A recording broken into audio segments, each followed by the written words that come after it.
Hey, you guys. I'm going to wait for a couple of people to come on. I hope you guys are having a great Saturday. I just came from an amazing conference in Tucker, Georgia at the Life Center. Amazing conference put on by Lady C, Lady Felicia Campbell, and the Life Center Church. It was amazing. As you guys are coming in, say hello. I want to come on really quick. I'm not going to be on long.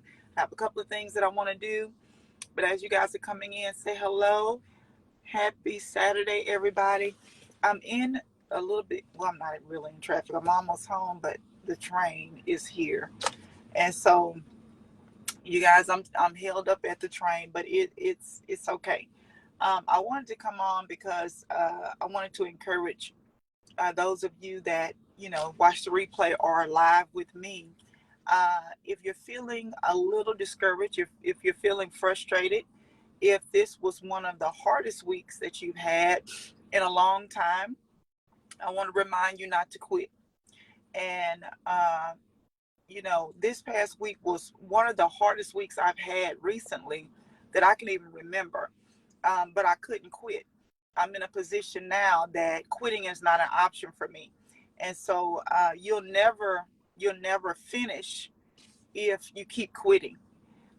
If quitting is always an option for you, if it's always something that you're accustomed to and that you give into, you'll never finish. And I think sometimes in life it can't be just about winning, because sometimes we look at speed as winning. Somebody did it faster than me, or you know You don't want me to join? it just so happened that maybe in the midst of what you were encountering, it looked like things around you are happening faster for other people than for you. And so it can't be just about winning. It's got to be about finishing. And so this past week, I was reminded and had to live out the scripture that in my weakness, his strength is made perfect, because the Lord had to really show me that in my weakest time, when I felt my weakest, my most frustrated, God used me to really do what he wanted me to do. And he showed me that it wasn't really about my strength. It was all about his strength that he has on the inside of me, that he's given me. And that's why that scripture rings so true. Greater is he that's in me than he that's in the world. And so I really know that in the midst of, everything that's going on, God does not want us to quit. He does not want us to throw in the towel, to stop believing that we can finish. This past month, the month of August, was probably one of the hardest months that I've ever had, just in a combination with a lot of things.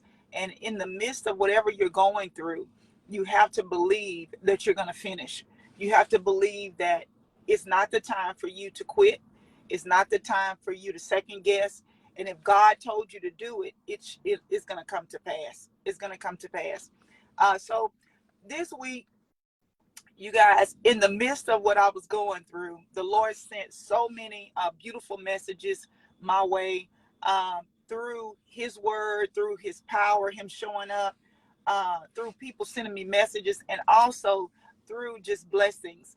And so this week, on one of my hardest days, I got a gift in the mail from my mentees from Higher Ground.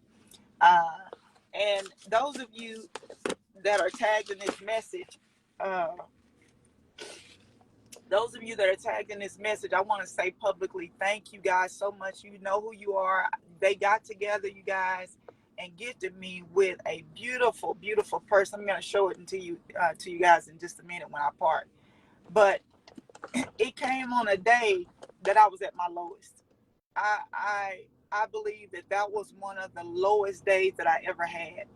And it's good to know that, the seeds you sow are appreciated, because many times people don't understand the virtue that comes out of you.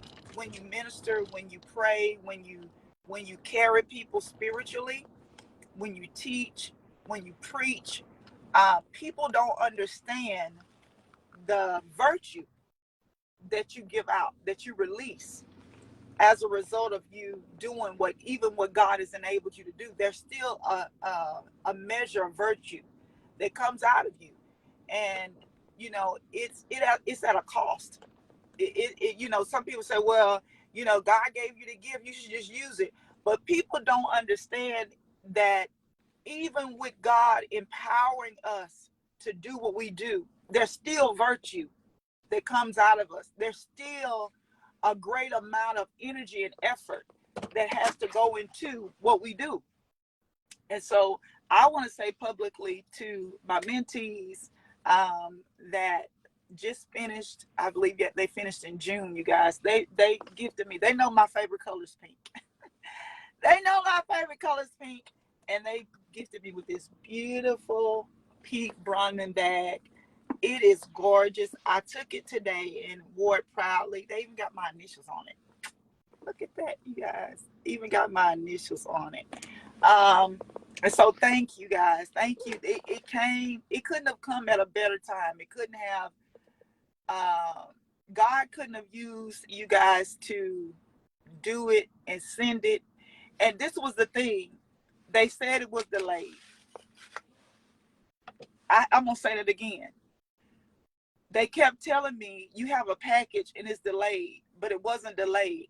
When I tell you it came right on time. It came at the day I needed it. And it's not about the bag. It's not about the amount of money that it took to buy the bag. It's not even about the bag.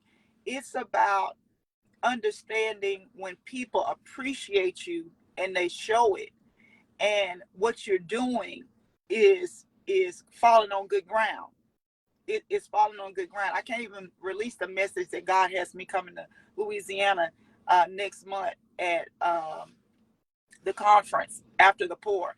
I can't even share that, but God has already given me a message. So if you guys are in Louisiana, I'm telling you, you need to get to that conference after the pour with Evangelist Shakita Combs, because the word that God gave me already, I'm telling you, this is a month out, and God has already given me the message in so much detail for that region and just for the people that are in that area.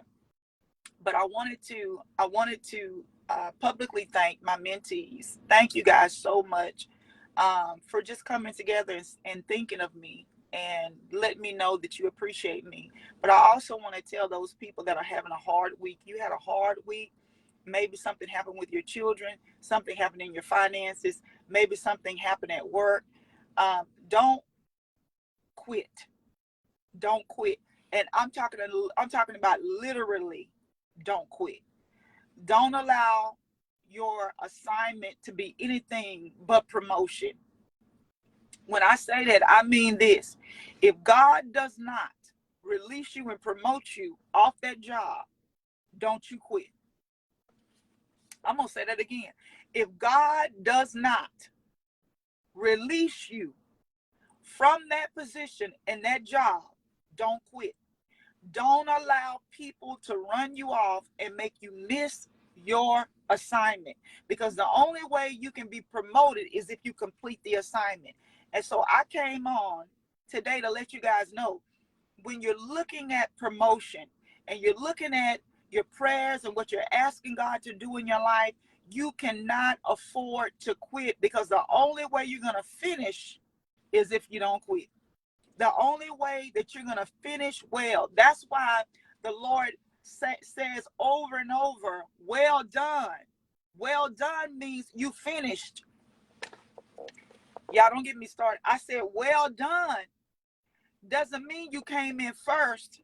Well done does not necessarily mean you beat your sister there. Well done means you finished. You finished. And so I came on to remind you, don't you quit. Don't you lose hope. Don't you let them people run you off. Don't you miss your window of opportunity and promotion when it comes, because you're so stubborn and you're wandering all over the place, and you get mad and leave. Don't even leave your marriage unless God release you. Because this is what I hear God say. You've got to make sure that God spoke a word to you so you can stand on it. If you make a decision on your emotions can tell you one thing one day and something else another day. You've got to make a decision based on you hearing the voice of God and then acting upon that. And so I wanted to come on and remind you guys, y'all, I had one of the hardest weeks, and I still taught my class. As a matter of fact, God showed up and gave me a whole nother teaching on the gifts, the spiritual gifts and the operation of them. God gave me a whole nother revelation of spiritual gifts and how they're in operation and how they're perfect. God used me mightier if I would have been in a better mood. If I would have been in a better mood, he used me better when I was in a bad mood. You know why? Because I refused to quit. And then earlier today, I decided, I said, you know what, I'm going to this conference. I'm going. It was raining. Many of you that know me, that are friends with me, y'all know I don't like going anywhere in the rain. But I was determined to get to this conference because the Lord put in my spirit, you need to be there. You need to be there. And so I decided, you know what, it's raining outside, I'm going anyway. I made sure I had my umbrella. When I tell you, when I prayed, I said, God, I pray for favor.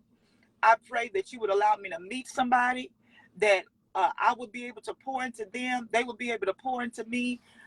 When I got there, you guys, it was so packed, and it was over probably 1,200 people there. And they were doing shuttle from the parking lot, which they had several parking lots, but I had to park further down. And they had transportation for us to get to the church without having to walk in the rain, of course. And when I got in there, as soon as I got into the sanctuary, they had, first of all, the men served the women at the women's conference today. Let's talk about that. Nobody was serving but men. And they were opening doors. They were serving food. They were ushering. They were bringing Kleenex to the women. I have never seen that display of male service in my life. I'm talking about class act Lady C. Lady Felicia Campbell. Lady Felicia Campbell. In the Faith Center, I'm talking about class act. The men, how are you doing? You know, what you need. So when I get in there, I'm a little late because of traffic. And so I get in there, and the guy asked me, he said, are you VIP? I said, no, I'm not VIP. I didn't even know they had VIP because I would have got it. That's a whole nother story. That's a whole nother story. But anyway, I got in the sanctuary, and he said, are you VIP? I said, no. He said me. I was 4 rows from the front on the end.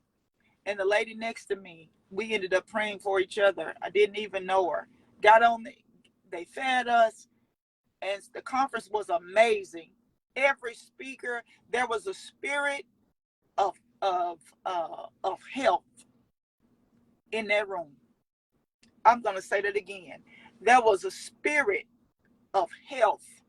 That particular conference, that atmosphere was healthy. I don't know if y'all understand what I'm saying. When you're in a healthy environment, you begin to look at your health, and you begin to be challenged on how healthy you should become. You start looking and saying, okay, my physical health, my mental health, my financial health. This was such a healthy, fruitful atmosphere that it began to make me address my dimensions. That's how healthy and many of us want to jump and shout and do all of this stuff, but we're not in healthy atmospheres or environments to make us put positive pressure on ourselves to grow. Y'all, I'm telling you, that was such a that's the only way I can explain it. It was a healthy environment. And what it did was the surrender. When people talk, that was the name of the conference. The conference was called Surrendered. Surrendered. Surrendered. Okay? Surrendered. And the first thing people think about when they hear the word surrendered is your heart. Your heart, right? I'm going to surrender my heart. You think about somebody letting go, yielding, right? But in that healthy environment, that atmosphere that God had pregnant, I mean, when I tell you, I felt like, even though I was among thousands, a couple of probably 1,200 women, it was so intimate that my mind surrendered. I'm going to say that again.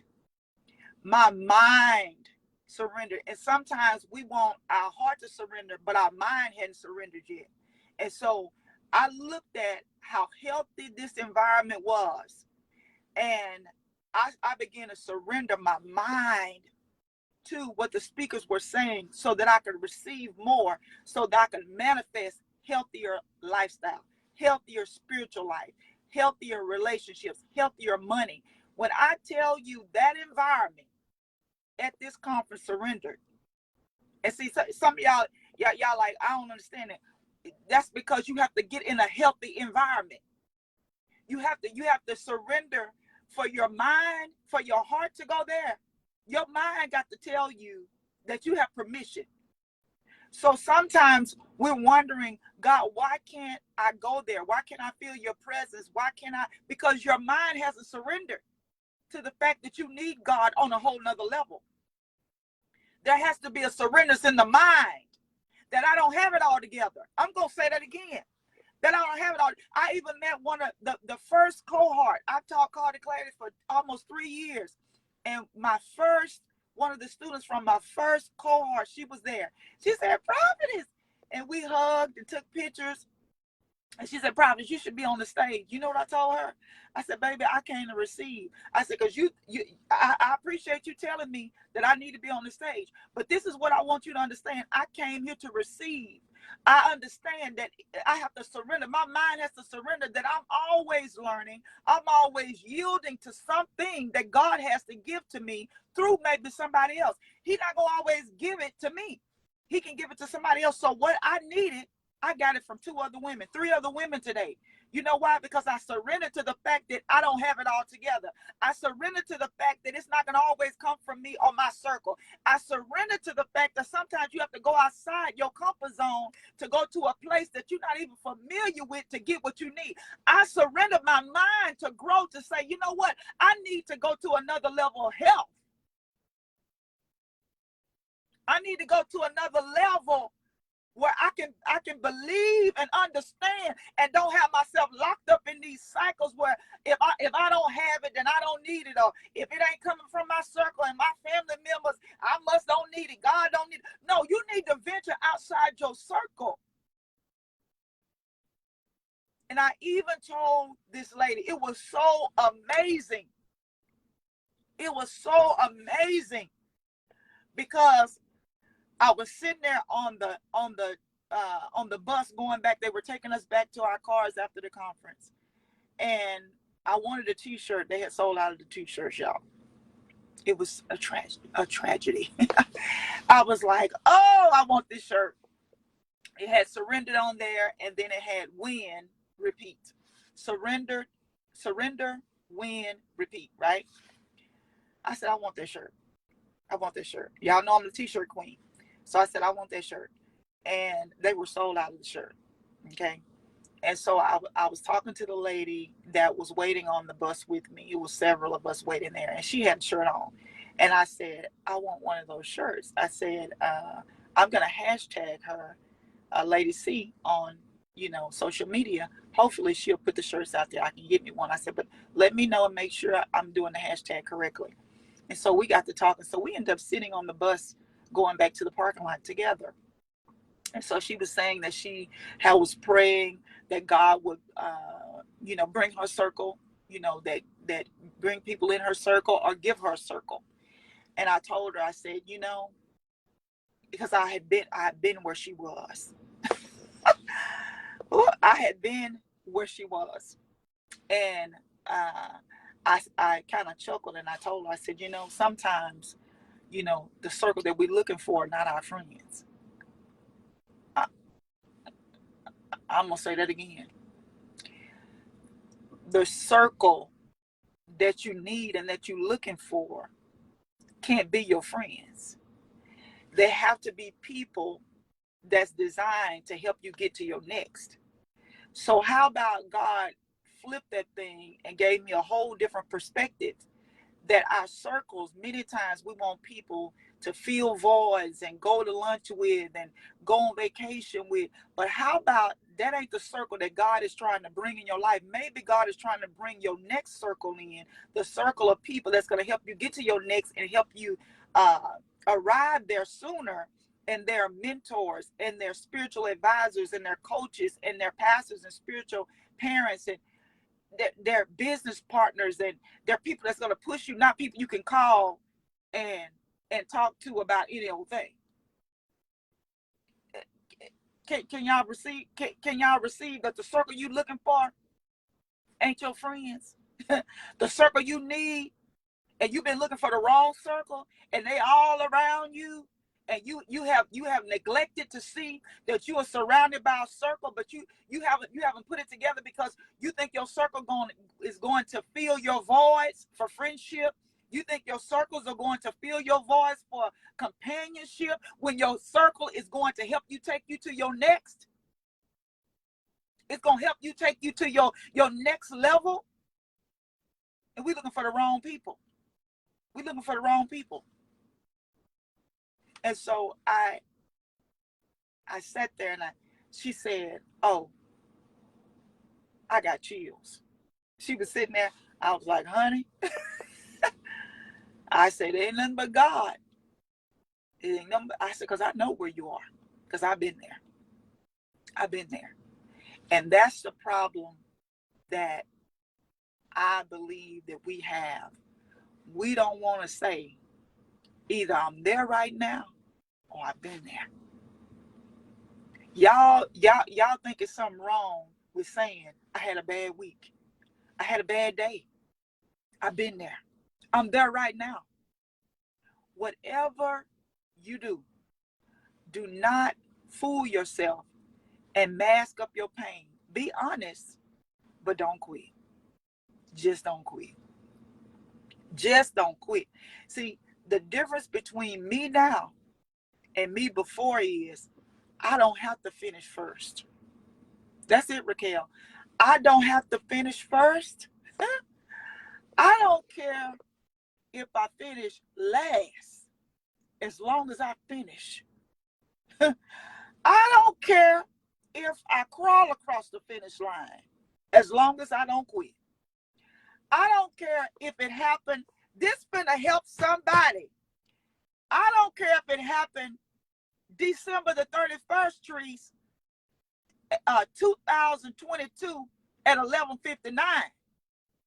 I ain't gonna quit. Did y'all hear what I said? I don't care if it happened at the 11th hour, but I just ain't gonna quit. I'm not gonna quit. I'm not gonna quit, because the reason why is because it's not about winning all the time, but it's about finishing what you started. It's about finishing what you know God put your hand to. It's about not losing sight and getting disappointed and getting frustrated and throwing away the vision that God gave you. That's what it's about. It ain't about, it didn't happen in March. It didn't happen in August. It didn't happen, listen, when you thought it was going to happen. But can you resolve to have this healthy mindset that you are not going to quit and you're going to finish? You're going to finish. You're going to finish. You're going to finish. I need y'all to say, I'm going to finish. I'm going to finish. I came on here to inspire and empower some people and remind you of what you said you wanted, what you said that you were going to accomplish, what you said that, listen, by December or by March or whatever, you got to still put that thing before you, and you got to decide that you're not going to quit, that you're going to finish. You're going to go back to school. You're going to go back to therapy. You're going to close doors. ancient doors that's been robbing you of your future. You're gonna release people, and you're gonna release things, negative experiences. This is the year that you let it go, and you're not going to quit until you get to the bottom of it and you finish it and you close that chapter. You've got to understand. God says, don't worry about the speed. Don't worry about the time. Can I tell y'all, and I'm getting off of here with this, I was an educator for years. And many times I had students sitting in the chair, and I taught some of the most gifted students ever. I mean, some of my students right now work for the government. They're doctors, they're pharmacists, they're lawyers. But I remember having to tell a student, just because they turn their paper in doesn't mean the answers are right. I'm going to say that again.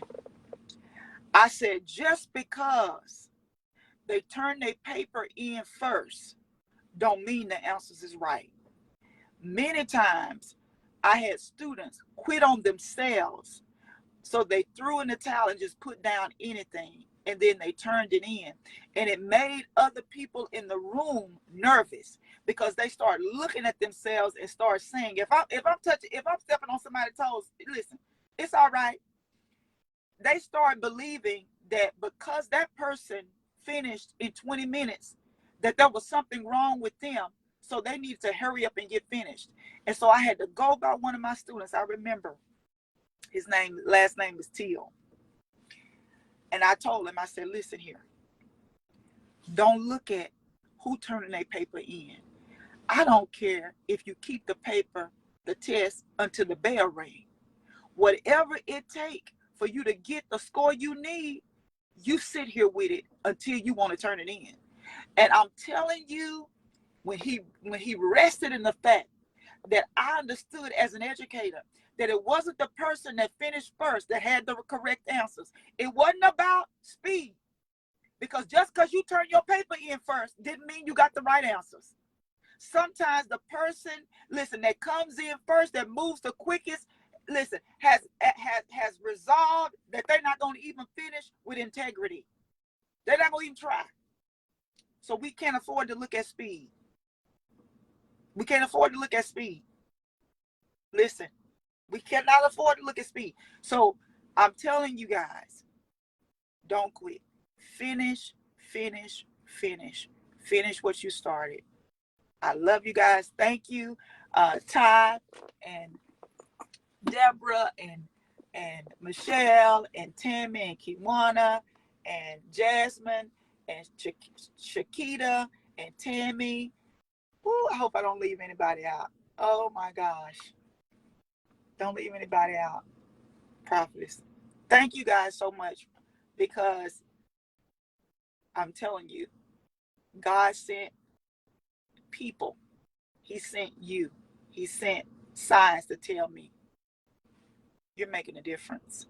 Don't quit. The seeds, they're going into good ground. Don't quit. I feel like I'm telling somebody, you haven't received the recompense for your seed yet, but don't quit. The harvest is coming. You're making a difference. Your sacrifice is not gone. Is not has not gone unnoticed. It is not unnoticed. You have to know that it's making a difference, but you can't afford to quit. All right, you guys, I got to get in this house. I love you guys. Have a great Saturday. Thank you guys for joining me. Oh, bless you. Raquel, love you. Tell everybody at home I said hi. I want to see you guys in Jonesboro. Those of you that are close to Jonesboro or need to come hear a word when I come home next month, I'm telling you, it's going to be amazing. It's going to be amazing, like amazing. Y'all need to come to what I think the name of the conference is After the Pour, and it's at the Jonesboro. I don't know what it is, but she'll post it.